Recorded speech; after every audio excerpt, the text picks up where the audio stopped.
It is time for our language tip of the week.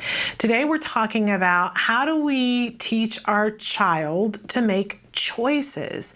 This is a really hard thing in life, to make a choice between two different things. And we want to start fairly early working with a child after they've had a little bit of ABA therapy and they're making eye contact. We have some compliance. We want to start to build in, because this is going to help us with our preference assessments, right? When we want to know what they want to work for, we're going to give them choices on a regular basis. And we're going to do this several times during a teaching session. So here are some tips to help us to begin to teach choices. First of all, we want to start with a highly preferred item, something that it's abundantly clear this is something that the child likes. We're going to set them up for success, right? And so we're going to take this thing that they really love. Like, let's say it's Buzz Lightyear, that we know they always love Buzz Lightyear. Great. What we're going to do is, for a short period of time, we're going to limit their access to Buzz Lightyear. We're not going to torture them with it, right? But we're going to take Buzz and maybe stick him in another room for a little while, not let them know that we did that. Maybe before they got up in the morning, we stuck Buzz Lightyear in the other room. So just out of sight, out of mind, right? And then we're going to take an item that isn't a preferred item. So we know that our child just doesn't like Barney, the purple dinosaur, doesn't like Barney at all. So we're going to offer a choice between Buzz Lightyear and Barney. What do we expect the answer to be? That they're going to choose Buzz Lightyear. It's going to be very easy if we started out like that.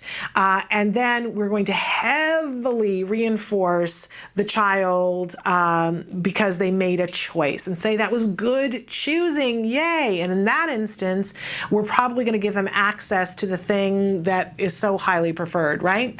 And very slowly, we're going to work towards having it be more even, choosing between two things that are non-preferred or two things that are highly preferred. Because sometimes in life, that's when it's really rough, right? For us to choose.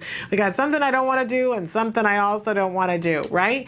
But if we have correctly reinforced the child each step along the way and said, great, making a choice, and reinforce that, then hopefully the child, very slowly, we can work towards things that are harder to choose between and they're still going to want to do it. So I've got an example here for you. And our EO, or establishing operation, is that the child likes apples and has not eaten apples at all that day. Child just loves apples, but we didn't give them applesauce for lunch, so we're setting up a state in which the child is probably going to want to eat apples. And so then the parent or teacher presents apples and raisins, and for this particular child, we know that they don't like raisins. So highly preferred item and a really kind of aversive, not preferred item. So the teacher presents both the apple and the raisins and says, do you want apples or raisins? And the child says apples. And then we reinforce. And we have, I think, 1 or 2 short clips of videos that we can show you of a therapist working with a child and doing exactly these. Emily, show us the clip. Do you want to play Candyland, or do you want to go watch TV? Go watch TV. Oh, give me 5. Okay, and so the child wants to go immediately to the thing, but they're going to work more, but you see the choice, and I think we've got one more to show. Do you want M&Ms or gummies?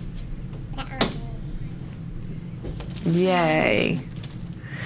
It's that simple, but we can do these things over and over and over again, and what it does is helps our child begin to choose. And over time, what we're going to do is make the choice harder and harder. But if we've reinforced and if we've moved slow enough, our child will get adept at making choices. This skill will help our child in school. This will help us as we teach, because it's going to make it easier for them to do a preference assessment to know what we're going to reinforce them with. It's a great skill. You can find this skill and lots of ways to build on this skill in the skills program.